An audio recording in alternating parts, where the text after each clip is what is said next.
राधा स्वामी, राधा स्वामी दयाल की दया, राधा स्वामी सहाय, राधा स्वामी। प्यारी साध संगतियों, भाइयों बहनों माताओं, जितने भी आप सत्संग लाभ के लिए उपस्थित हुए हो, शांति से सत्संग लाभ उठाएं। प्रथम तो आज सभी जानते हैं संत शिरोमणि रविदास जी महाराज जयंती है। उसकी बहुत बहुत आप सबको शुभकामनाएं। इस महान दिन पर बहुत बहुत आप सबको आशीर्वाद।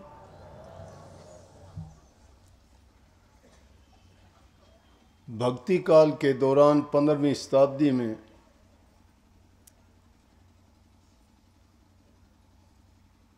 संतों का एक ऐसा समय आया था, एक ही समय में बहुत संत हुए। विदेशियों का राज था, मुगलों ने देश पर अधिकार जमा लिए थे। कुछ उन विदेशी हुक्मरानों की चाहत कि वो यहाँ के लोगों को भी अपने धर्म के रंग में रंग दें, तो हम अपनी संस्कृति से और धर्म के रास्ते पर चलने में काफ़ी परेशानी थी। तो उस दौरान संतों ने प्रगट होके भटके हुए जीवों को सही रास्ता दिखाया।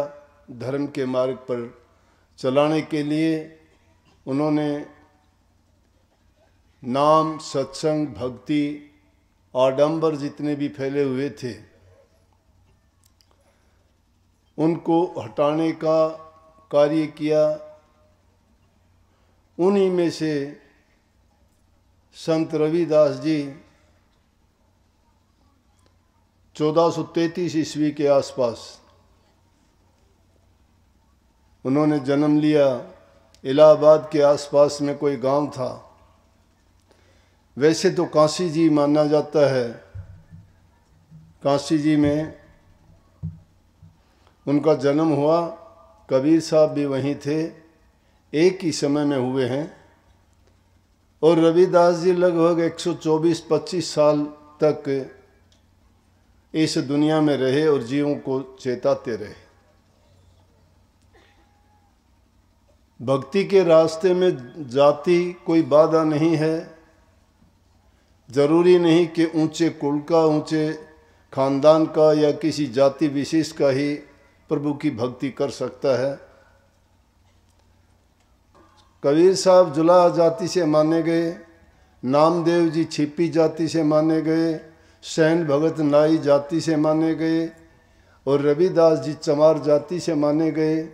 क्योंकि जिस जाति में जन्म लिया उनको उस जाति का मान लिया। वैसे तो संतों की कोई जाति नहीं होती। रविदास जी ने एक जगह कही भी है कि जात पात मत पूछिए, पूछ लीजिए ज्ञान, मोल करो तलवार कार पड़ी रहने दो म्यान। कि तलवार का मोल करना चाहिए, म्यान से हमें काम नहीं है। संतों ने इस भेदभाव को मिटाने के लिए कहा कि किसी भी इंसान का, चाहे वो दुनिया में किसी जगह भी है या कोई भी जीव दूसरा, देखो कि सबका खून लाल ही मिलेगा। ये गलत बात है। जाति इंसान ने बनाई, प्रभु के दरबार से कोई जाति लेके नहीं आए।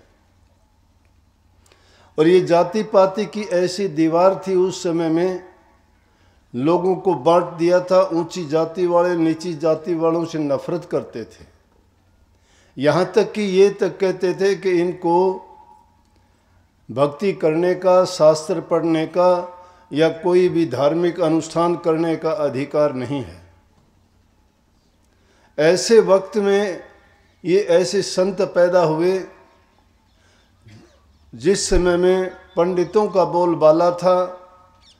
एकाधिकार उन्हीं का चलता था, और वही वो ये बात कहते थे कि सिर्फ ये हमारा ही अधिकार है, भक्ति करना, शास्त्र का पढ़ना, सत्संग का करना।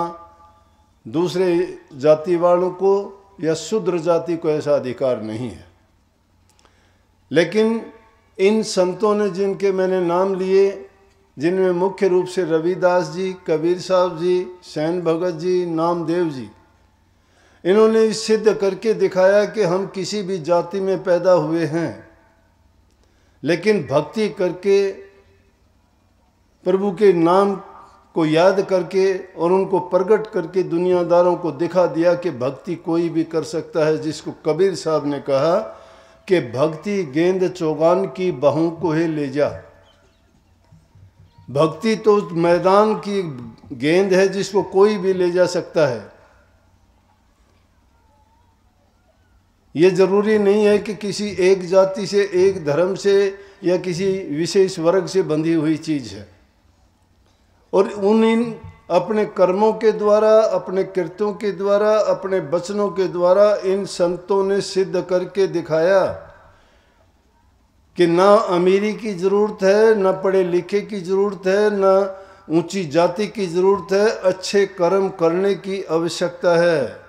जो इंसान नेक कर्म करता है, धर्म से जुड़ता है, पवित्र मन और आत्मा से अगर वो प्रभु के नाम का चिंतन सुमरण करता है, वही प्रभु को प्यारा है। अब कोई ना कोई कारण जरूर था जिनके कारण इनको ऐसी जाति में जन्म लेना पड़ा। जैसे कबीर साहब ने तो अपने शब्दों में स्पष्ट रूप से कहा है कि उनका इस जाति में जन्म का क्या मतलब था, कि जुलाहा क्यों हुए वो। अगर उनकी वाणियों को ध्यान से और गौर से देखा जाए, किसी भी संत की वाणी को अगर देखोगे तो वो उनके जीवन का, उनकी शिक्षाओं का, उनके कर्म का, कि उन्होंने क्या कर्म किए थे, उनके विचारधारा कैसी थी, उनकी सोच क्या थी, और उन्होंने किस प्रकार से प्रभु को प्राप्त किया, सब अपनी वाणी में वर्णन कर दिया। वैसे ये चीज़ें न जबान से बताई जा सकती हैं, न कही जा सकती हैं, लेकिन उनसे अपने आप प्रकट हो जाती हैं। कबीर साहब ने तो साफ कहा है कि मेरा जुला जाति में जन्म लेने का कारण क्या बना था। उन्होंने कहा, काशी के हम वासी कहिए, मेरा नाम कबीरा, एक बार मुख से नाम विसारा, जात जुलाहा की ना तना, भाई कौन तनेगा जी। कहते हैं कि एक बार मैंने नाम विसारा था, एक बार गलती की थी कि नाम बिसर गया था चिंतन करते हुए, सुमरण करते हुए, और उसकी सजा मुझे ये मिली कि मैं जुलाहा जाति में आया। होगी प्रकट। रविदास जी कहते हैं नीची जाति, नीची पाती और नीचा कसब हमारा, उनकी दया से ऊंच भये हैं कह रविदास समारा। कि नीची जात थी, नीचा कर्म था, नीचा थारा लोगों में बैठता था, लेकिन सतगुरु की कृपा के द्वारा क्या हालत है कि अब ऊंच हो गए हैं, संत गति को प्राप्त हो गए हैं। उनकी कृपा हुई तो सब लोग चरणामत ले लेके जाते हैं। उनके कारण रविदास जी को आज इज्जत सम्मान जो मिलता है वो उस नाम के कारण मिलता है, प्रभु के नाम का सुमन और चिंतन किया उससे मिलता है। और उनका भी नीची जाति में जन्म का कारण था। गुरु रामानंद जी बहुत ऊंचे पंडित थे, उस समय के प्रकांड पंडित थे। उनके सब ये जितने भी संत उस टाइम में लगभग उन्हीं के शिष्य थे। कबीर साहब जी को भी जब दुनियादारों ने ज़्यादा कहा कि आपका गुरु कौन है, तो उन्होंने भी कबीर साहब को गुरु बनाया। रविदास जी के भी गुरु रामानंद जी थे, पीपा के भी वही गुरु थे। और उस टाइम में काफ़ी ऐसे थे 12-14 संत जो बड़े नामी थे, सब के सब गुरु रामानंद जी के शिष्य थे। तो कहते हैं रविदास जी ने जब जन्म लिया, रघु नाम था पिता का, गुरुबिनिया इनकी माता का नाम था, तो 4 या 5 दिन तक जन्म लेने के बाद उन्होंने दूध नहीं पिया अपनी माँ का। जब दूध नहीं पिया तो उसकी माँ बड़ी चिंतित हो गई कि बच्चा दूध नहीं पीता है, ये कैसे जिएगा, ये कैसा जीव आ गया, प्रभु ने हमारे घर में क्यों दिया, शायद ये कोई ऊंचा जीव होगा, इस नीची जाति में आने के कारण इसको नफरत होगी। ऐसे ऐसे कयास लगा के अपने घर वाले से कहने लगी, किसी के पास जाके डॉक्टर से, वैद्य से, हकीम से, कोई महापुरुष से आप परामर्श करो, जाके पूछो कि हमें लड़का तो दे दिया मालिक ने, लेकिन ये दूध नहीं पीता, ये कैसे जिएगा। जब काफ़ी जिद की तो उनके जो रविदास जी के पिताजी थे, रविदास जी को रैदास भी कहते हैं, कई नामों से उस टाइम में पुकारा, रविदास जी, रैदास जी, एक ही चीज़ थी, एक ही संत जी के नाम थे ये। तो उनके पिताजी जब निकले कि चलो मैं जाता हूँ, मन में सोचता हुआ जा रहा था, लेकिन क्या देखते हैं कि गुरु रामानंद जी की ये आदत थी कि वो कभी न ऐसे ही घूमते फिरते देखते रहते थे, भक्तों को संभालते रहते थे, और वो चले जा रहे थे, रास्ते में सामने से आगे। जब सामने से आए तो रविदास जी के पिताजी ने बंदगी की उनसे, और बंदगी करने के बाद रामानंद जी ने पूछा, भक्ता क्या हाल है।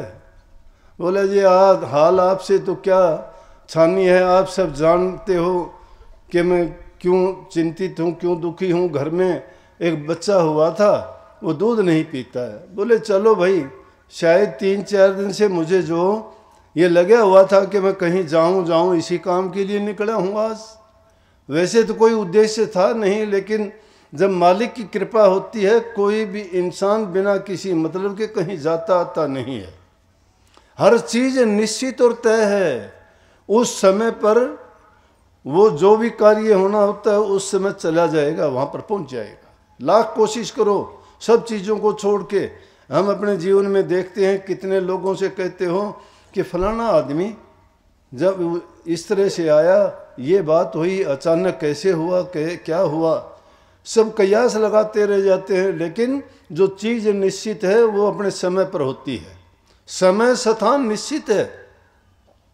रामानंद जी गए घर में, बाहर खड़े हुए, उनके पिताजी उस बच्चे को लेके आए। रामानंद जी ने उनकी तरफ देखा और देख के हंसे, और हंस के कहने लगे, कोई नहीं, तेरी गलती अब माफ़ होगी, दूध पी लेना, आगे से ऐसी गलती ना करना, सब ठीक हो जाएगा। और कह दिया कि दे दो इसकी माँ को। जब बच्चे को, रविदास जी को उनकी माँ को दिया तो उसने दूध पी लिया। शिष्य कहने लगे, जब रामानंद जी वापस चले कि जी ये माजरा क्या था, हमें समझ नहीं आई बात, कि आपने कहा तेरी गलती माफ़ हो चुकी, सज़ा तेरी पूरी हो गई। बोला ये क्या था।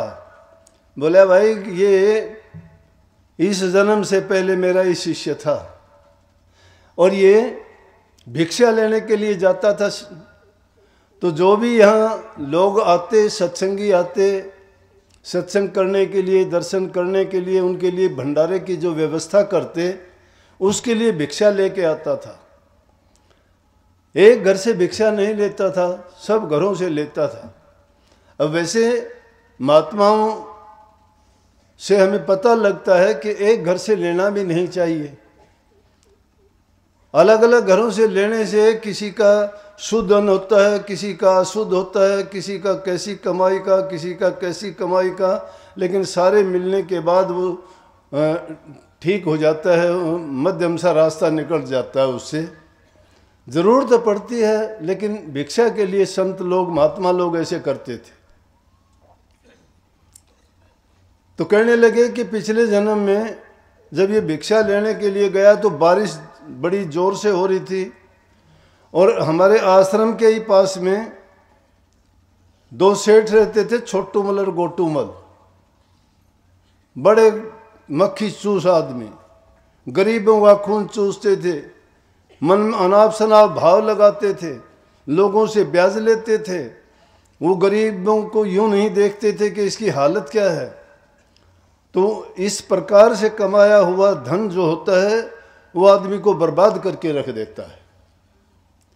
जो चीज़ शुद्ध कमाई से, अपने हाथों से कमा के जो लेके आते हो, शुद्ध अन्न से शुद्ध मन होता है, शुद्ध मन में ही शुद्ध विचार होते हैं, शुद्ध विचारों से ही आदमी को आनंद प्राप्त होता है। शुद्ध विचार और आनंद प्राप्त होने के बाद जो उसके ख्यालात और उनकी बुद्धि, विचार और जीवन शुद्ध बनता है। और जिस इंसान की खोटी कमाई है ना, हेरा फेरी की, भ्रष्टाचार की, इधर उधर की, चोरी की, छीना झपटी की, रिश्वतखोरी की, वो इंसान को बर्बाद करके रख देती है। एक नहीं दूसरी पीढ़ी में देख लेना, नहीं तीसरी पीढ़ी तक देख लेना, वो कभी भी सुखी नहीं रह सकते, क्योंकि उनकी नीयत खराब हो जाती है। और जो इंसान अपनी मेहनत का हक हलाल की कमाई खाता है, उसके शुद्ध विचार, शुद्ध ख्यालात और उसका जीवन बड़ा पवित्र होता है, और वो किसी को भी कोई कष्ट दुख देने में कभी किसी प्रकार का भी रुचि नहीं लेता और बचता है ऐसे कामों से। लेकिन जब वो बारिश का टाइम था, रविदास जी पहले जन्म में जब निकले भिक्षा के लिए, गली में फिसल के गिर गए। वो छोटू मल का लड़का था, उसने उसको उठाया, उसको काफ़ी चोट लगी थी। कहने लगे आज भिक्षा लेने के लिए कहाँ जाओगे बारिश में, जितना तुम्हें अन्न ज़रूरत है हम दे देते हैं आज के नाम का। उन्होंने उनको आटा या जो भी चीज़ ज़रूरत की थी वो दे दी। कहने लगे इन्होंने जब ये भोजन उसका पकाया वो ऐसा था, जब पता लगा रामानंद जी ने उनको कहा कि अरे तूने तो बहुत गलत काम कर दिया, जा इसका तेरे को हर्जाना भरना पड़ेगा। तो कहते हैं कि उसे प्राण छूट गए और अब अगला जन्म इसने ये लिया है, मैंने इसको श्राप दे दिया था और उस श्राप के कारण से इसकी मौत हुई। और उस मौत के कारण अब जो है इसका जो था, इसने दर्शन कर लिए, आशीर्वाद इसको मिल गया और मैंने कह दिया कि जो बात होनी थी वो सज़ा तेरी पूरी होगी, अब इस जन्म में आके ये बहुत बड़ा संत होगा। और हुआ भी वही। श्री रविदास जी संतों में संत शिरोमणि कहलाए, और शिरोमणि कहलाने का कोई एक कारण नहीं था। 124-25 साल की उम्र में कुछ रुचि तो उसी टाइम से पूर्व जन्म से ही उनके ख्यालात में थी। तो जब उन्होंने घर वालों ने सोचा शादी कर दी कि किसी तरह से खाने कमाने लग जाए, लेकिन जिसकी रुचि परमात्मा के भजन में होती है वो ये परवाह नहीं करते। हजूर महाराज ताराचंद जी की कहानी सुनी होगी। उनके पिताजी उनको घर में कहते थे, अरे तू क्या भक्ति में लगा हुआ है, तू अपना कुछ काम किया कर, नहीं तो तेरा मैं ऐसा करूँगा। बोला ऐसा क्या करोगे मेरा, कि राम से नाम से बढ़ के कोई चीज़ है क्या। बोला मैं आपके काम में तो बाधा नहीं डालता, मैं सारे काम करता हूँ, अगर उसके बावजूद मैं राम का नाम लेता हूँ आपको क्या दिक्कत है। बोला तुझे क्या मिलता है इससे। बोला मैं तेरा ऐसा करूँगा 3 ध्यान से खो दूँगा। बोला कि ये तो बड़ी अच्छी बात है, 3 ध्यान से खोने वाला घर में ही मिल गया तो बाहर कहाँ जाऊँगा मैं। तो कहने का बात यह है कि घर में ही वो लोग पैदा हो जाते हैं, इंसान को भक्ति के रास्ते से हटाने का प्रयत्न और प्रयास करते हैं। उसके लिए ऐसी ऐसी बाधाएं पैदा कर देती हैं जिसके कारण विचलित होकर उस रास्ते को छोड़ना पड़ जाता है, मजबूर हो जाते हैं। ये दुनियादारी ऐसी है, खोटे रास्ते पर चल पड़ो, सारे के सारे आपको मान बढ़ाई इज्जत करेंगे। मंदिर मस्जिद गुरुद्वारे की तरफ जाने लग जाओ तुम, कहो अरे तू भी जाने लग गया, आजकल पूजा पाठ में लग गया। अगर ठेके में जाके वो रोजाना मत्था टेकता है कोई नहीं बोलता उसको, क्या करता है तू। जीवन बर्बाद हो जाता है, बच्चे बर्बाद, घर बर्बाद, और गंदे से गंदी आदत, बुद्धि भ्रष्ट मन में आता है, उसको कहता जगह जगह पिटता फिरता है और फिर भी उसको कुछ नहीं कहते कोई भी। लेकिन रविदास जी के लिए बात थी, उन्होंने जब से होश संभाला शादी कर दी गई। घर वाले कहने लगे भाई ये ऐसे तेरी पार नहीं जाएगी, तू कमाता कुछ है नहीं, पैसा हमारा है, जूती गांठना जूती बनाना, अपना काम कर, अपना अलग हो जाए, इससे अच्छा अलग से झोंपड़ी बना ली। मुझे भी अवसर मिला, मैं काशी जी में गया था कबीर साहब का ठिकाना देखने के लिए कि फिर, लेकिन कबीर साहब का देखा और जगह देखी काफ़ी, क्यों काशी जी बहुत पुराना शहर है, ऐसा नगर है, इतना धार्मिक नगरी तो दुनिया में नहीं है कोई भी, जहाँ सभी देवी देवताओं ने आके वास किया, मत्थे टेक के घूमे फिरे, वो बड़ी पावन भूमि है। गंगा बहती है वहाँ से, साथ से ही रविदास जी के आश्रम में ही बहती थी। तो मैं भी रविदास जी के उस स्थान को देख के आए जहाँ बैठ के भजन करते थे। अब भी वो है, अब तो बहुत एक अच्छा मंदिर बन गया, बहुत पवित्र जगह है। तो उन्होंने तो एक झोंपड़ी बना ली अपनी, लेकिन पत्नी उनकी अच्छी थी, गार से लीप पोत के अच्छे ढंग से बना दी। वो अपने बैठे ज्योति गांठते थे, उससे कुछ मिल जाता ठीक, और काम कोई करते नहीं थे। लेकिन प्रभु की भक्ति का जब दीपक जलता है तो चाहे महल हो या वो झोंपड़ी हो, प्रकाश होता है। और भक्ति एक ऐसा प्रकाश है, वो तो अगर पाताल में भी करोगे तो भी आकाश में जाके प्रकट हो जाएगी। लोगों का आना जाना शुरू हो गया, वो अपने जो भी कोई आता उसी को सत्संग सुनाने लगते, नाम की महिमा गाते, प्रभु की महिमा गाते, मस्त रहते। कोई मिल जाता उससे अपना रोटी दाना पानी चला लेते और मस्त रहते। कितने ही लोग उनके पास आए, लेकिन उन्होंने सिद्ध और प्रकट करके दिखा दिया। जब जैसी जरूरत पड़ी वैसी बात कही। पंडित लोगों ने बड़ा विरोध किया, नवाब को राजा को जाके बहका दिया। अनेक बार ऐसे अवसर आए, ब्राह्मणों ने उनको रास्ते से हटाने के लिए तरह तरह की जिद्दबाजी की। कहते हैं एक बार स्वयं परमात्मा ने ही उनकी परीक्षा लेने के लिए एक साधु का भेष बना के आए और पारस पत्थर लेके कहने लगे कि भाई संत जी, ये पारस पत्थर है, आपकी हालत गरीब सी है, ये अगर लो ऐसे छुआ दे तो सोना बन जाता है। मुझे तो 1 साल के लिए कहीं बाहर जाना है, मैं कहाँ इसको लिए फिरूंगा, कोई उठा लेगा, कोई चुरा लेगा। आप रख लो इसको, ज़रूरत पड़े सोना बना लेना, ऐसी आपकी हालत है, वो भी ठीक हो जाएगी। मैं साल के बाद आऊँगा, फिर आपसे ले लूँगा। रविदास जी ने कोई ख्याल ही नहीं किया कि क्या कहते हैं। बोले कि आपको सुनाई दिया? हाँ, बोला सुनाई दिया। बोला रख दो, जहाँ रखते हो वहाँ आराम से रख कर पहचान करके जाना, आओगे जहाँ आपको वहीं मिलेगी, मुझे नहीं ज़रूरत है इसकी। अभी थोड़ी देर पहले एक शब्द गा रहा था ना, उस शब्द में बहुत बड़ी बात, अपने आप भी उन शब्दों में जोड़ के शब्दों के अर्थ को ही बिगाड़ देते हैं। कहते हैं कि ये मीरा ने करे वो हीरे मीरा ने लिए, राम नाम के हीरे थोड़े हैं। हीरे क्या मायने रखते हैं नाम के आगे? नाम का कोई मोल नहीं, तोल नहीं। हीरे जवाहरात तो मिट्टी है संतों की भाषा में।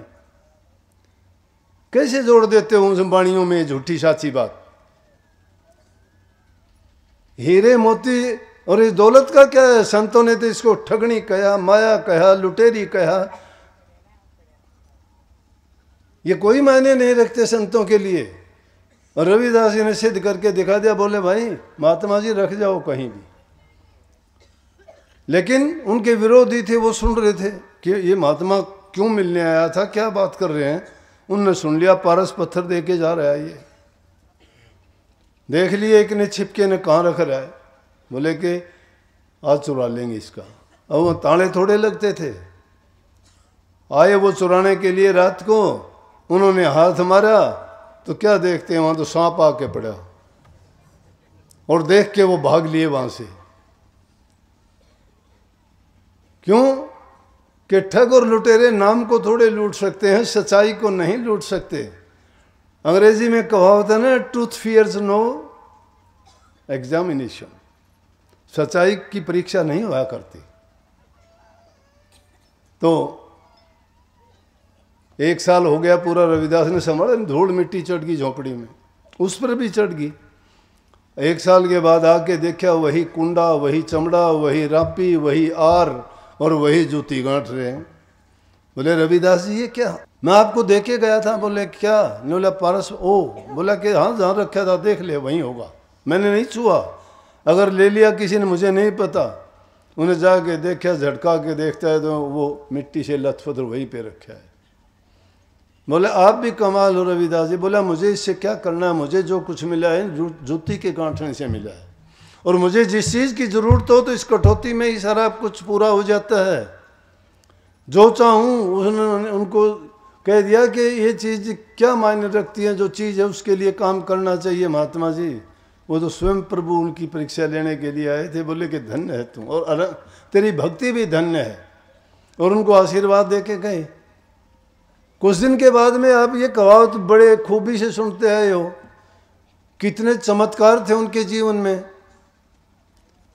एक पंडित लोग जा रहा था जूती गठवाने के लिए, कहने लगा कि आज तेरे को भी ले चलूं गंगा जी, पूरी सारा दिन इन्हीं में लगा रहता है जूती गांठने में, कभी गंगा में भी स्नान कर लिया कर।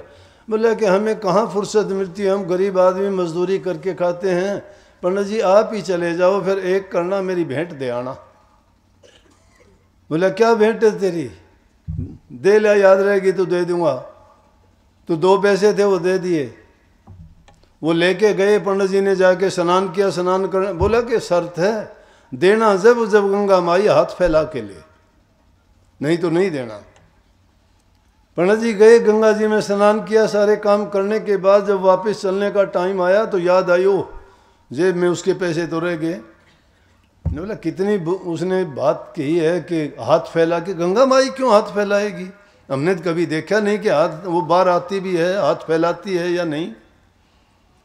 लेकिन चलो उसका देख लेंगे ये भी। जाके और कहा कि गंगा माई रविदास ने ये 2 पैसे भेंट के लिए आपके भेजे हैं, लेकिन कहा यह है कि हाथ फैला के ले तो देना। तो कहते हैं कि गंगा माई के जल में से हाथ निकला, उन्होंने पैसे रखे, हैरान हो गया, वो देखता ही रह गया। आवाज़ आई कि पंडित जी अभी रुकना, एक बहुत चमकीला बहुत सुंदर कंगन ला के उसके हाथ पे रख दिया कि रविदास जी को ये देना। ये इंसान बड़ा बेईमान है, इसकी मुंह दी खोपड़ी है। कबीर साहब कहते कबीर ओंधी खोपड़ी धापी कभी न हो, ये मोदी है इसलिए कभी भरती नहीं है, यूं होती तो भर जाती है। उसने सोच लिया रविदास को क्या पता है, कंगन ऐसा कंगन उसको थोड़ा देना है। बस गंगा स्नान करके बराबर से निकल गया। रविदास बोले पंडित जी स्नान कराए, बोले हाँ कराया, और उसको अनसुना करके अनदेखा करके निकल गया। बोला ये मैं कंगन का क्या करूँगा, ये कंगन अगर मैं बादशाह को दे दूँ तो बड़े इनाम मिलेंगे मेरे को। सीधा गया दरबार में, महाराज की जय हो, महाराज की जय हो। बोले कि हाँ भाई कैसे, कि महाराज जी मैं एक बहुत बड़ा तोहफा लाया हूँ आपके लिए, और ये कंगन है। मिलाने वाले भी बहुत थे, राजा के पास सीधे लेके बोले रुक रुक चल अभी ले चलते हैं तेरे को। तो क्यों भाई, गरीब आदमी में तो कौन लेके जाता है, बेचारा पीछे लाइन में खड़ा रहेगा, और जिसको थोड़ा जो दिखेगा वैसा है उसको तो 10 जने लेके आएंगे कि ये साहब है, ये अफसर है, ये पढ़ा लिखा है। तो उसको बोले कंगन लालच दिख गया, बोला कि रुक रुक हम ले चलते हैं। लेके गए, राजा को कंगन दिया। राजा को देख के ही बात बनाने के लिए कितनी बना दो, राजा कहते रानी को दिया। रानी बोली एक कंगन का क्या पहनूं, लेकिन उस कंगन को देख के राजा ने भी देखा कि ऐसा कंगन जिंदगी में कभी देखा ही नहीं, ये तो बड़ा। बोला पंडित जी बात सुनो। बोले हाँ बोलो। बोले कि एक कंगन से काम नहीं चलेगा, ऐसा ही कंगन एक और लेके आ। और 2 आदमी साथ भेज दिए, अगर कंगन लेके नहीं आएगा ना तो याद रखना तेरे चूची बच्चा कोल्लू में पीड़े जाएंगे। अब पंडित जी तो मर गया। कि इसीलिए कही ना कि दगा किसी का सगा नहीं करा, नहीं तो कर देखो। दगा किसी का सगा नहीं है, जो जिसके साथ दगा करेगा परमात्मा उसका बदला ले लेगा। तुम भोले हो, तुमसे धोखा करेगा, धोखा करने वाले पर ऐसी मार पड़ेगी कि उसके पास जवाब नहीं होगा। ये चिंता ना किया करो। कबीर साहब कहते कबीर आप ठगाइए और ना ठगिए कोई, आप ठगाए सुख होते और ठगे दुख होए। खुद ठगे जाओ कोई बात नहीं है, तुम ना ठगो किसी को। तुम ठगोगे ना तो तुम्हें बहुत दुख होगा, और तुम ठगे गए तो कोई दुख नहीं है। सुख होगा तुम्हें खुद ठगे गए तो। इतबार आना बड़ा मुश्किल है, कठिन है, क्योंकि हम तो हाथ ही हाथ देखते हैं, और हाथ ही हाथ जो काम होते हैं उसका स्वाद एक बार तो अच्छा ही लगता है। अरे जो कड़वी गोली भी खिलाता है उसके चारों तरफ मिठास लगाते हैं गोली है, डॉक्टर लोग भी मुंह में लेते हो कड़वी नहीं लगती, थोड़ी सी देर मुंह में रख के जाट से चबा लो तो क्या हाल होगा। वही है, मिठास बाहर से एक बार दिखाई देता, बाद में बड़ी कड़वाहट होती है उसकी। इसलिए ये धोखा दगा छड़ कपट बेईमानियां करके तुम जीवन बिताते हो ना, ये अपनी कब्र खोद लेते हो। किसी के साथ धोखा करोगे, तुम्हारे से ये ना सोचना कि तुम कामयाब होगे, नहीं, सोच लेना कि तुमने बड़ा जुल्म कर लिया है, और वो जुल्म तुम्हारे सामने खड़ा होगा एक दिन और तुम्हें बर्बाद करेगा। जो इंसान ऐसा महात्माओं ने इसीलिए तो जीवन संवारे लोगों के, जो उनकी आज्ञा में चले उनके जीवन संवर गए। तो अब पंडित जी कहने लगे भाई और तो कोई रास्ता नहीं है, रविदास जी के पास चलो। जाके कहने लगे रविदास जी माफ़ कर दो। पैर पकड़े पे गिड़गिड़ाने लग गया, दरबारी लोग साथ में कि कहीं भाग ना जाए। बोला रविदास जी माफ़ कर दो। बोले भाई क्या बात है, बता, मेरा तो कोई कसूर भी नहीं किया। संत तो मार खा के भी खुश होके अगले को दिखा देते हैं कि ना भाई मैं तुझे कुछ नहीं कहता, लेकिन जिसने कर्म कर लिया है वो कर्म का फल बना चुका है, वो बचेगा नहीं। संत ना कहो, लेकिन जिसने कर्म कर लिया उसने कर्म फल बन गया उसका। खुद परमात्मा भी आ जाए वो भी नहीं बचा सकेगा उसको, मैं बताऊं, चाहे कितनी भी बात हो। हाँ बच सकता है, वो भी मैं बता दूंगा, इलाज है।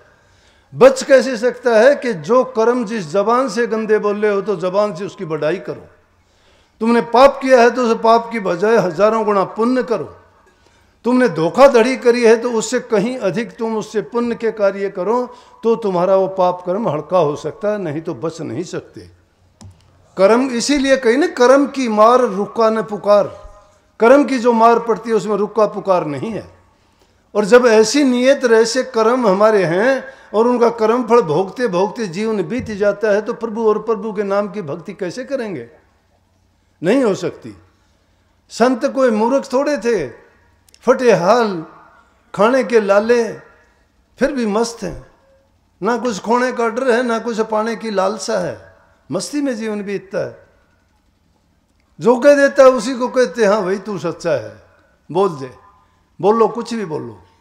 वो कहते मुड़ के जवाब नहीं देते, वो जानते हैं। ना समझ जो आदमी होते हैं वो ऐसी मूर्खता करते हैं और वो उनको कह के अपने आप को बड़ा वो मानते हैं कि मैं बड़ा ताकतवर हूँ, मैं बड़ा ज्ञानी हूँ, मैं बड़ा समझदार हूँ, मैंने ये बोल दिया, मैंने वो कह दिया। ये नहीं सोचते कि तूने अपना बर्बाद कर लिया।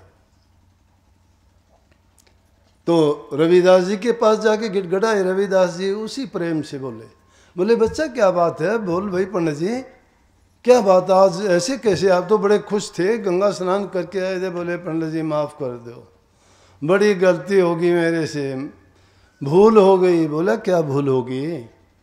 बोले इस तरह से मैं आपके पैसे दिए थे, गंगा माई ने आपको कंगन देने के लिए कहा था, मैं लालच में आ गया, मैं राजा के पास चला गया, राजा ने मेरे से दूसरे कंगन के लिए, मैं अब कहाँ से लाऊं, ऐसा कंगन तो दुनिया में कहीं मिलता ही नहीं है। बोले अरे भगत कोई बात नहीं, चिंता ना कर, इसमें हाथ मार ले। जिसमें चमड़ा भिगोते हैं कहना उसको कठौती कहते हैं। बोले इसमें हाथ मार ले। हाथ मारा तो क्या देखता है, कंगनों से भरा पड़ा, वो एक ही निकालना, ज्यादा नहीं, एक ही निकालना। जब उन्होंने एक निकाला, निकाल के देखा उसी तरह से चमचमाट, पैर पकड़े, बड़े दरबारी भी देखते रह गए। इतना कुछ होने के बावजूद उन्होंने कुछ नहीं कहा। जब इतनी बात जरूर कही कि मन चंगा तो कठौती में गंगा। मन चंगा किससे होता है? हरि नाम के सिमरण से होता है। वो नाम हमें भी मिला है, गुरु ने हमें नाम की दीक्षा दी है। उस नाम की कमाई अगर करोगे तो हमारा मन भी पवित्र हो जाएगा, रूह हमारी साफ हो जाएगी। हमारे अच्छे विचार ही हमें त्यारते हैं, बुरे विचार हमें डबोते हैं। संतों ने यही कहा है कि मन चंगा, मन को चंगा करो, विचार अच्छे बनाओ, अच्छी सोच रखो, दूसरे के बारे में गलत ना कहो। फायदा क्या मिलेगा? सोचो तो अपने बारे में सोचो, कमी देखो तो अपनी देखो, उनको कैसे बेहतर करें ये सोचो। संतों का उपदेश सुन के उस उपदेश को अंगीकार करो, उस पर चलने का प्रयास करो। अगर जीवन सफल ना हो तो फिर दोष देना भाई संतों को। संत साफ बात कहते हैं, दूसरों के हित की बात कहते हैं, उनका कल्याण और उनके जीवन को संभालने की बातें करते हैं। वो लेके गए राजन, चलो बड़े। तो इस प्रकार से इसी तरह से कितनी घटना हुई। कमाली भी जो थी कबीर साहब की लड़की थी, ज्ञान उनको रविदास जैसे मिला था। कबीर साहब की चिल्ली नहीं, शिष्या नहीं थी वो। और कैसे बोया था, अब कहीं कुछ कह देते हैं, कहीं पीपा का नाम लेते हैं, लेकिन बात हुई थी कबीर साहब की ही। कबीर साहब उनके पास गए थे। कबीर साहब जब गए रविदास जी से मिले कि गुरु भाई काफ़ी दिन के बाद मिले हैं, आपस में बातचीत की। बोले को कुछ खान पान जल ग्रहण करो। जब पानी का लोटा दिया तो कबीर साहब को भी ये हो गया कि मैं पानी कैसे पीऊँ, कठौती का पानी दे दिया, चमड़ा भिगोने वाला। और वो पानी कबीर साहब बोले कि पहले मुंह हाथ पांव धो लेता हूँ मैं, फिर पानी पीऊँगा। दूसरी तरफ जाके उस पानी को बखेर दिया और वो उसके कपड़ों में, धोती में बिखर गया। और वो जब वापस गया खाने के लिए इनकार कर दिया, कि बोला कि खाना तो अब मैं घर जाके ही खा लूँगा, मुझे भूख नहीं है, बस जल ले लिया मैंने। घर गया तो उसकी लड़की कमाली कपड़े धो रही थी। कबीर साहब ने कपड़े बदले और कहने लगे, बेटी धोती पर भी कुछ दाग है, इसको भी धो देना। धोती से दाग उसके मिटे नहीं तो कमाली ने उसमें मुंह में भाप दे दे के गर्म करके वो दाग मिटाने की कोशिश करी ना, तो मुंह में लिए और उसकी सूरत चढ़ गई और वो बड़ी ऊंची बातें करने लगी। जब ऐसी कबीर साहब इतनी देर में आए, देखते हैं तो उसकी तरफ देख के हैरान हो गए कि बेटी ये क्या हो गया, कि मुझे नहीं पता क्या हो गया, कि मैं तो नोला धोती को क्यों मुंह में ले रखा है, कि इसका दाग मिटाने के लिए। वह कबीर साहब को बड़ा धोखा लग गया और उसी टाइम से कमाली कबीर साहब के शिष्य हो गई थी। ब्राह्मणों ने कहा उनको कि तुझे सत्संग करने का कोई भी औचित्य और आधार नहीं है, आप नहीं कर सकते, तुम्हें हुक्म नहीं है, सिर्फ ये अधिकार तो ब्राह्मणों का ही है।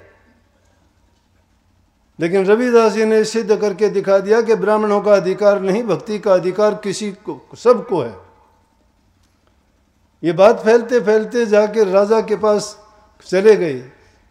पंडित लोग कहने लगे, इन्होंने तो हमारा अधिकार छीन लिया, दान लेना, पूजा पाठ कराना, यज्ञ हवन करना, सत्संग करना, धार्मिक जो पुस्तकों का पढ़ना, कथा वार्ता करना हमारा काम है, ये रविदास नहीं कर सकता इस हमारी जाति से। अब मुसलमान था नवाब, तो उसको दो तमाशे मिल गए। वो तो इस्लाम को फैलाना चाहते थे कि अब ठीक हो गया कि ये इसमें दोनों हिंदू हिंदू हैं, ये भी पंडित भी ये भी, अब दो तमाशे होंगे देखने के लिए। बोला कि भाई ऐसे तो नहीं, रविदास जी को बुलाओ। रविदास जी को बुला के कहने लगे, रविदास जी आप सिद्ध करो कि आप प्रभु की भक्ति करते हो, सच्चे हो, और पंडित भी ये सिद्ध करेंगे कि ये सच्चे हैं। बोला जी, रविदास जी बोले जी मंजूर है मुझे तो जो आप कहोगे। बोला मंजूर है तो ये है कि मंदिर से मूर्तियां मंगाओ और नदी के दूसरे पार रख दो, और जो मूर्तियों को अपने पास बुला लेगा वो सच्चा है, और जो नहीं बुला सकता वो झूठा है। और जो भी झूठा होगा, जिसकी हार होगी, वो दूसरे को पालकी में बैठा के पूरी काशी जी में घुमाएगा। पंडित जी कहने लगे बिल्कुल मंजूर है हमें। वो रविदास जी बेचारे खड़े, संत तो दीनता, अधीनता, गरीबी वो रखते हैं। बोले जी मंजूर है। पंडित लोगों से कहने लगे, नवाब था कि बोलो तुम अपना प्रयास करो, कैसे बुलाओगे। उन्होंने अपने मंत्र उच्चारण किया, बड़े बड़े मंत्र पढ़े, पुस्तक निकाल ली, बड़े जोर जोर से घंटे 2 घंटे तक परेशान होते रहे, मूर्तियां कहाँ हिलने वाली थी। लोग भी तमाशा देखने के लिए बहुत इकट्ठे हो गए कि चलो आज देखेंगे, कि कहते हैं कि मूर्तियों को वो बुला लेंगे अपने पास। जब उनकी बारी खत्म हुई, पसीना पसीना होके कहने लगे जी बस हमारे से नहीं होता, आज हम इसमें तो फेल हो गए। बोले अब इससे कहो ना, ये कैसे बुलाएगा। रविदास जी ने तो हाथ जोड़ के कही कि प्रभु मैं तो कुछ जानता नहीं हूँ, और ये हार जीत मेरी नहीं है। अगर मैंने सच्ची भक्ति की है, सच्चे काम किए हैं अपने जीवन में, और मैं अपने हर कर्म में आपको याद रख के चलता हूँ, मेरी यही भक्ति है, तो ये मूर्तियाँ मेरे पास आ जानी चाहिए। उन्होंने ऐसा करके ने और सिर्फ ध्यान लगाया तो थोड़ी देर के बाद में मूर्ति हिलने लग गई। लोगों ने देखा, बोले हिल तो रही हैं, मूर्तियाँ हिलने लग गई। बोले ना ना, देखते देखते अपनी आंखें हिलने लग गई। मूर्ति अब तक 2 घंटे तक पंडित लोग करते थे तब नहीं हिली। बोला नहीं देखो, वो चल भी पड़ी। देखते ही देखते क्या देखते हैं, मंदिर काशी जी के सभी मंदिरों में घंटे बजने शुरू हो गए, घड़ियाल बजने शुरू हो गए, बड़ी जोर जोर की आवाज़ें आने लग गई, और मूर्तियाँ वहाँ से चल के और वो रविदास जी के पास आ गई। देख के हैरान हो गए। नवाब ने कहा कि इनकी भक्ति सच्ची है। जब रविदास जी ने कहा कि रविदास ब्राह्मण ना पूजिए जो होवे गुणहीन, पा पूजो चंडाल के जो को होवे गुण प्रवीण। कि उस ब्राह्मण के पा मत पूजो जो गुणहीन है, जिसमें गुण नहीं है। गुण क्या? प्रभु की भक्ति जो नहीं करता है। और पा पूजो उस चंडाल के, उस नीच जाति के, जो प्रभु का भगत है, प्रभु की भक्ति करता है, जो गुणों से भरा हुआ है। बोला जात पात पूछे नहीं कोई, हरि को भजे सो हरि को होई। और परमात्मा बहरा नहीं है क्या उसको आवाज दे दे के रुक के दे दे के सुनाएंगे। अपना काम करते हुए सच्चाई के साथ अपना काम करो, अपने काम में बर्ताव अपना अच्छा भला रखो, किसी इंसान को धोखा ना दो, छल कपट बेईमानियां ना करो, चोरी ना करो, हिंसा ना करो, किसी जीव को ना सताओ। जो इन गुणों से लैस है वो समझो कि उसके लिए भक्ति करना बहुत आसान हो जाता है, ये वो गुण प्रवीण हो जाता है। जो गुणहीन है वो चाहे कितने दिन उनके लिए कहा कि देता रहे मुल्ला लाख बरस अजान, कि मुल्ला अगर मस्जिद में बैठ के लाखों बरस तक भी अजान कहते हैं, वो आवाज़ रुक के मारते हैं। बोले कि ये अजान चाहे लाखों बरस तक करते रहें, मेरा रविदास खुदा ना मिल सकर जब लग मन शैतान। शैतान जिसके मन है उनको नहीं मिल सकता। अरे मन में शैतानी भरी पड़ी है, सुबह से लेके शाम तक निंदा बुराइयां करते फिरते हो, छल कपट बेईमानियां करते हो, गुरु को भी अनजान जानते हो कि इसको पता ही नहीं है मैं इससे ज़्यादा चालाक हूँ, मैं इससे ज़्यादा होशियार हूँ, मैं ये इसको कुछ पता ही नहीं है। जो गुरु को ऐसा जानता है, शास्त्रों ने क्यों कह दिया गुरु गूंगा गुरु बावड़ा और गुरु देवन का देव। वो बावड़ा नहीं है, गुरु गूंगा नहीं है, वो देवन का देव है। वो जानता है लेकिन पर्दे किसी के नहीं उखाड़ता। उन रविदास जी ने कितने और भी इतने लाखों इतने सालों में तो कितने चमत्कार होंगे, रोजाना के काम थे। किसी को लड़का दे दिया, किसी के सांप काटे हुए को जला दिया, किसी को डूबते हुए को उभार दिया, किसी की बुराइयां छुटा दी, किसी को कुछ। पूरी जिंदगी जो भी उनके पास आता गया उन्हीं के जीवन संवरते गए, क्योंकि उनको वो नुक्ता बताया भक्ति का।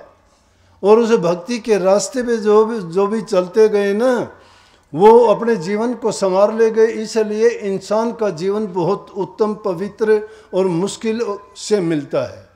इसीलिए जो नानक साहब का शब्द गाया था आपने सुना, उसमें क्या कही थी वाणी कि इस बार तू मालिक को याद कर ले, फिर ये अवसर तुझे दोबारा नहीं मिलना। जिस माँ से जन्म लिया है दोबारा ऐसी माँ से जन्म नहीं होगा। क्यों नहीं होगा ऐसी माँ से? क्योंकि क्या पता हमने क्या क्या कर्म किए हैं, किस योनि में जाएंगे। 4 खान के मुसाफिर हैं जीव, 84 लाख प्रकार के जीव हैं, किस किस योनि में जाएंगे। वहाँ ये मानो थोड़ी होगी, ये हमारी जो मातृ शक्ति ये नहीं होगी। क्या पता कहीं अंडे में पैदा होंगे, क्या पता कहीं जल में पैदा होंगे, क्या कहीं मिट्टी पसीने से पैदा होंगे। अरे मनुष्य जीवन जैसा कोई जीवन नहीं है। और ये जीवन पाके भी अगर हम हरि की भक्ति प्रभु को याद नहीं करते हैं तो हमसे ज़्यादा मूर्ख भी कोई नहीं है। इसलिए इस जन्म को दुर्लभ बताया है। नानक साहब ने ग्रंथ में लिखे, दुर्लभ तन पाया बड़ भागी, नाम न जपीते आत्म घाती, मर ही ना जाही जो नहीं सिमरत नाम, नाम बिहु ना जीवन कोने काम, खावत पीवत हस्त खेलत विस्तार, कौन अर्थ मृतक श्रृंगार। ये मृतक का श्रृंगार है, सब मरने वाले हैं, ये मुर्दों का देश है, यहाँ जिंदा कोई नहीं रहना। दुर्लभ दे पाई है, बड़े भागी हो। और ये दुर्लभ दे पाके भी अगर तुम इस मन में विकार भर लेते हो, मन बड़ा पापी है, दुष्ट है। अब भी हम यहाँ बैठे हुए हैं, मन की शैतानी तो देखो। आपको यहाँ बैठा गया, देह रूप में बैठे, वो गया कहीं, चला गया। कोई भैंस को बांध रही है, कोई ताड़ा बांध रही है, कोई बच्चों को इंतजार कर रही है, कोई कुछ कर रहा है। घूम फिर के वो फिर आ जाएगा, फिर यहाँ बैठ जाओगे। सत्संग में नहीं हो, सत्संग में तो देह बैठी है, मन शैतान तो गया यहाँ से। ये मन की शैतानियां नहीं रुकती हैं। जब उसकी शैतानियां रुक जाएंगी फिर भक्ति के मार्ग पर चल पड़ोगे। लूटता है वो, कहीं काम का फंदा डालता है, कहीं क्रोध का डालता है, कहीं लोभ का डालता है, कहीं मोह का डालता है। अगर सत्संग में आते हो तो मैं कहता हूं अपनी 4 चीजों को खुला रखा करो। एकाग्रचित होकर बैठा करो, एकाग्रचित। वही एकाग्रता तुम्हें ध्यान के लिए रास्ता सिखा देगी। चाहे तुम्हारी तरफ से कुछ भी होता रहे, कोई के कईयों का तो दिल ही नहीं लगता, नुगरों जैसा व्यवहार करते हैं, कभी उधर देखा कभी उधर देखा। उनके लिए बोले जो नुगरा सत्संग में आवे, कड़वे कड़वे त्योर लखावे, वो रहे लड़न ने त्यार, नुगरा ना मिलियो, पापी मिलो 1000 नुगरा ना मिलियो। ये नुगरे लोगों के काम होते हैं। तो नंबर 1 शिथिर होके बैठो। नंबर 2 मन को टिका लो, ना जान दो बाहर इसको, ये भागेगा ना, इसकी आदत है भागने की, उड़ता है, भागता भी नहीं, उड़ जाता है। इस पिंजरे को यहीं छोड़ जाता है कि उसको पता है बैठा रहने दे इसको। तो सत्संग होके भी यहां से चले जाओगे तब भी आपको नहीं पता क्या कहा था, क्या बोला था, क्या करना है क्या नहीं करना है। खा लिया पी लिया बैठ लिए उठ लिए, एक दिन गुजर गया, अरे बहुत कीमती समय था। एकाग्रचित होके बैठो, आंखें खुली रखो। जो चीज तुम्हें खुली दृष्टि से मिल जाएगी वो कहीं नहीं मिलती, बंद आंखों से नहीं मिलती। ये बात अगर मैं वहां पर्दे के पीछे बोलूंगा बात में आनंद नहीं आएगा। इन आंखों को नजदीकी चाहिए, नजदीकियां। दूर बैठे वो सोचते हैं वो आगे बैठ गए, हम वहां बैठने चाहिए थे। आंखों को खुला रखो, उसी तरह हृदय को भी खुला रखो। उसके फाटक बंद ना किया करो, उसके बंद कर लेते हो, बात जाती है इस कान में से, यहां से बाहर आ जाती है ना, बंद कर दिया करो। जैसे प्रकार से कबीर साहब ने कही कि आज जा सतगुरु नैनन में नैन झाप में लूं, ना मैं देखूं और को ना तो ही देखने दूं। इन नैनों में इस प्रकार से कैद कर लिया करो देख के कि ना तो खुद देखो, क्योंकि अच्छी चीज हो वो बंद करके न और करड़ी कर लेते हो, नाड़े के नीचे भी दबा लो कि कोई काट लेकर दे, है ना। इसलिए शिथिर होके बैठो, आंखें खुली रखो, हृदय को खुला रखो और उन चीज़ों का संचय करो। घर जाके उनको बार बार संभालो, उन बातों को गौर करो। जितनी बार याद करोगे, जितनी बार उनको दोहराओगे, तो आप पाओगे कि हर बार आपको एक नया आनंद मिलेगा, नई शिक्षा मिलेगी और आपको बुराइयों से बचने का होगा। क्योंकि जब बात सुन के जाते हो आपको लगता है कि भाई ये कहा था कि झूठ ना बोलो। आप कुछ दिन के लिए आजमा के देख लो, अगर आपको उन बातों में फ़ायदा मिले तो उन बातों को अपनाना, अगर आपका नुकसान होता है तो सारी बुरी से बुरी बात अपना लेना।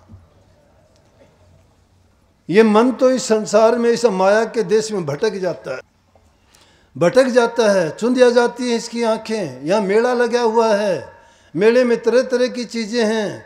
एक देखते हो वो चीज़ नहीं भाती, दूसरी को देखते हो वो अच्छी लगती है, आगे देखते हो उससे भी अच्छी लगती है। और फिर उनके रस, उन रसों के हम आदी हो जाते हैं। उन रसों को पाके सोचते हैं कि हमें इसमें बड़ा आनंद मिला, लेकिन उनमें आनंद नहीं है। नीरस जब तक हो जाओगे, नीरस कोई रस ही नहीं आना। क्यों साधु महात्माओं ने कहा अगर उनको 4 सब्जी दी तो चारों मिला के खा ली, अगर फीकी दी तो फीकी खा ली, अगर मीठी दी तो मीठी खा ली, स्वाद उनका एक ही है। इस पेट को भरने के लिए, सिर्फ काया को जिंदा रखने के लिए खाते हैं, ना कि इसको ईद के बकरे की तरह पालते हैं। हम तो लापरवाह होकर जो मन में आता है खाते हैं। जो इस प्रकार के खाने का हमारा कोई ठिकाना नहीं, सोचने का ठिकाना नहीं, टाइम के हम पाबंद नहीं, जब इन सारी चीज़ों को भुला देते हैं तो समझो कि हम रास्ते से भटके हुए हैं।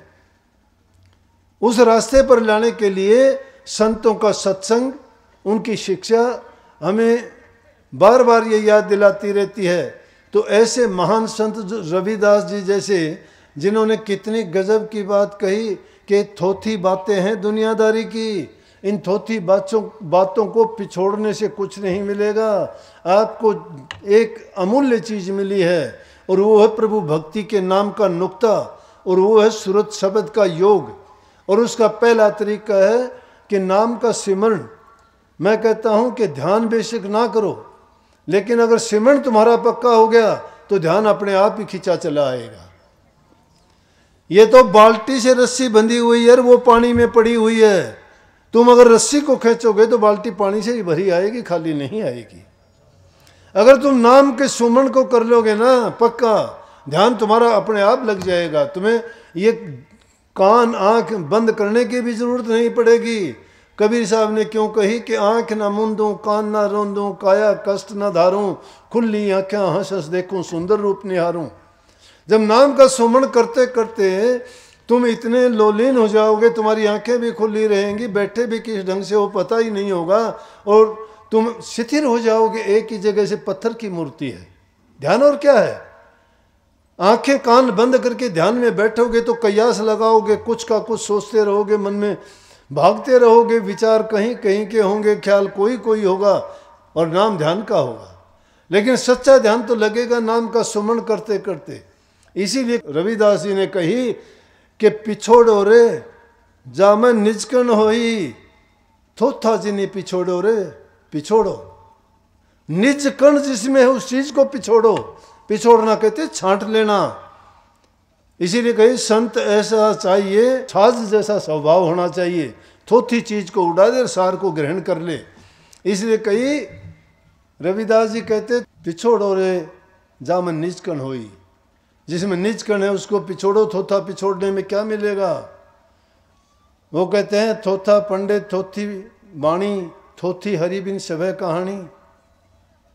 थोथा पंडित भोग विलासा, थोथी आन देव की आशा, मन वचन कर्म कहे रविदासा। मन वचन और कर्म से पवित्र होने की बात कही। ये पूजा पाठ, ये बाहर की बातें करते हो, ये लौकिक भक्ति है। उसको करके हम सोच लेते हमने बहुत कुछ कर लिया, लेकिन वो प्रैक्टिकल नहीं है, दिखावा है। दुनियादारी में मान सम्मान जरूर पा जाओगे, लोग कहेंगे फलां आदमी ये ऐसा है, फलां आदमी बहुत भक्ति करता है, बड़ा दान करता है, बड़े भंडारे चलाता है। अच्छी बात है वो, मैं ये नहीं कहता कि गलत है, अच्छी बात है। वो करता है, वही करते करते एक दिन सही रास्ते पे आ जाएगा। उसको अच्छा करते करते गुरु भी मिलेगा, नाम भी मिलेगा, करनी भी करेगा, उसका बेड़ा भी पार हो जाएगा। करो कुछ, बुराई से बचो और अच्छाई के रास्ते पे चलो। तो रविदास जी ने भी इसी बात पर जोर दे के कहा कि तुम्हें जो मिला है निज कण की बात उस नाम से ही है। सब चीज़ों को भूला करो, नाम को याद रखा करो। नाम को अगर याद रखोगे थोड़ी सी तकलीफ होती है। आप कहते हो कि जी गुरु के पास जाते हो, उनसे कहते हो मेरा ये हो गया, मेरा वो हो गया। अरे तुम अपनी परेशानियों को तो खुद भी ठीक कर सकते हो। मैं कहता हूँ जब भी कोई परेशानी होती है, एकांत में बैठ के अपने इष्ट के सामने उस नाम का सुमन करके और मन में सच्ची लगन के साथ कहा करो कि मालिक मेरे ऊपर कृपा करो, मैं ज्ञानी हूँ, भूल होती हैं, गलतियाँ करता हूँ, और आप ही मुझे नहीं बचाओगे तो मैं कहाँ जाऊँगा, मेरा रास्ता भी क्या है।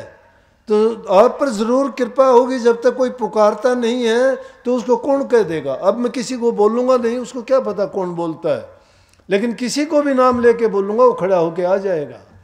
इसीलिए उस मालिक के नाम का उच्चारण करोगे, याद करोगे, और तुम्हारी अपनी जो पुकार है वो पुकार करोगे, वो पुकार जरूर सुनी जाएगी। वो सुनता है, सबकी सुनता है। अपने कर्म को, भाग्य को दोष ना दिया करो। सोनर सिर धुन धुन पछतावे, काल ही कर्म ही मिथ्या दोष लगावे। काल और कर्म को मिथ्या दोष लगाते हो, अपना कर्म बनाते नहीं हो, सुधारते नहीं हो। अपने कर्म को बनाने के, सुधारने के लिए यह है कि नेक कमाई करो, अच्छे कर्म करो। घर में रहते हुए आपको सारे नेक काम करने, गृहस्थी लोगों के पास तो सारी चीज घर में है। किसी भी देवी देवता को पूजना चाहते हो तो मंदिर में ना जाओ, माँ बाप की पूजा कर लो। अगर दीन गरीबी दुखियों की मदद करना चाहते हो तो बुढ़ापे की उम्र है, उनकी सेवा करो, उनको अच्छा खाने पीने के लिए दो, उनके दुख दर्द की बात पूछो, उनको जैसी जरूरत पड़ती है वो सेवा करो। आपने सब देवताओं की पूजा कर ली। मीठा बोलो उनसे, जबान से अच्छे हो जाओगे। तन की सेवा करने से तन पवित्र हो गया, मन में अच्छे ख्यालात रखने से मन पवित्र हो गया, और मीठे वचन बोलने से तुम्हारी जबान पवित्र होगी। शास्त्रों ने यही तो कहा है, तन पवित्र सेवा किए और मन पवित्र हरि नाम, धन पवित्र हरि सुमरन से त्रिविध हो कल्याण। तीन ही तरीके हैं तो जीव का कल्याण होना है। तीनों चीज करने के लिए कहीं बाहर थोड़ा जाना है। गृहस्थ में रहते हुए हमारे पास सभी चीजें ऐसी हैं, हमें बहुत अच्छा मौका मिला है। सभी काम सोच विचार के साथ अगर करें, अच्छे करें, किसी का बुरा ना करें, सबका हित करें, और कोई कर भी देता है हमारे साथ बुरा तो उसको भी माफ करें। बड़ी अच्छी सी बात है, उसमें दुखी नहीं होगे।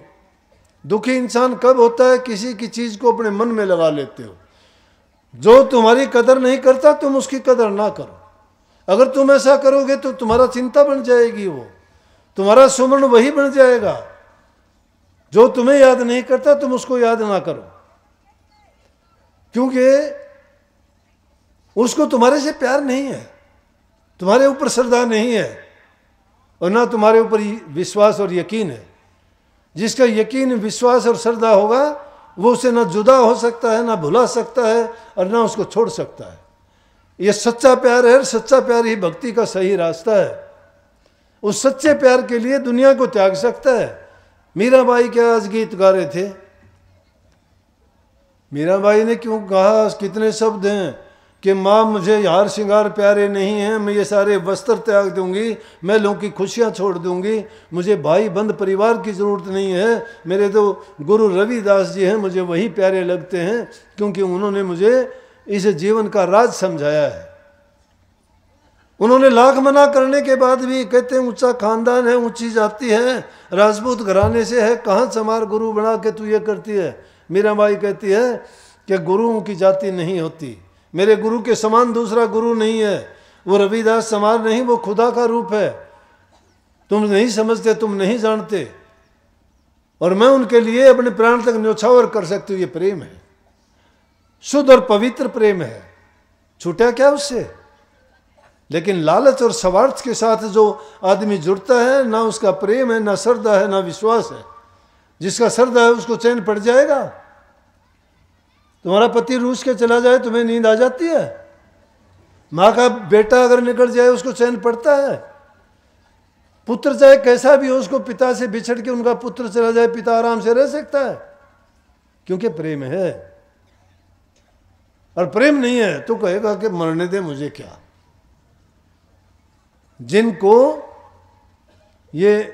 जिनके साथ घटित हुआ वो इस बात को समझ जाएंगे, उनके दिलों में चोट लगेगी। ये इंसान समझता भी जब है जब उसको लगती है। लेकिन ये मन शैतान, मैंने बताया ना, जब ये मन शैतानी पर उतरता है, ये लालच के पल्ले पर बंध जाता है। इसको अपना लालच, अपना स्वार्थ, इसको दुनियादारी की चाहत और कुटुंब परिवार की बातें अच्छी लगती हैं, गुरु की बातें तेल के छींटे लगती हैं, वो अच्छी नहीं लगती। जब गुरु की बातें बुरी भी अच्छी लगे, गुरुमुख का दर्जा बड़ा ऊंचा है। गुरु की बात चाहे कैसी भी हो, तुम्हारे हित की बात है। खोटे मंदे बचन कर शिष्य नहीं मानना, दुख कहें कबीर संसार में सो कहिए गुरुमुख। गुरुमुख वो है, गुरु ने खोटी कह दी तो भी आह मेरा हित कर दिया, गुरु ने अच्छी कह दी तो भी ओह गुरु की मौज है। समझ गए? अच्छी कह दी तो उसमें गफलत में ना हो, ना बुरी कह दी तो घबराओ ना। अच्छा किया तुम्हारे कोई कर्म काट दिए, कर्म काट दिए। गुरु जानता है कि किसके कर्म कैसे काटे जाते हैं। वो शब्द है, मैंने उसमें लिख रखा है कि गुरु जब प्यार करता है तो आनंद के कोठे भर लो, और गुरु जब धमकाता है तो समझ लो कि पूर्व जन्म के जो कर्म थे वो काट दिए हमारे। जब ऐसी समझ और शिष्य अपने मन में उतार लेता है, उसके कर्म वाक्य में कट जाते हैं और वो शिष्य भी सही पाता है। तो आज विशेष रूप से ये संत रविदास जी के बारे में सत्संग था, लेकिन उसके साथ साथ मैंने जीवन सुधार की मनुष्य के कल्याण की, बुराई छोड़ने की, सेवा की, भक्ति की बातों को जोड़ के आपको कुछ बताने का प्रयास किया। मालिक आपको सद्बुद्धि दे, भक्ति के रास्ते पे चलाए। सतगुरु आप सब पर कृपा करे और आपके मन को शुद्ध और पवित्र बना के भक्ति में लगाए, जिससे आपका कल्याण हो, हित हो। बहुत बहुत सबको राधा स्वामी।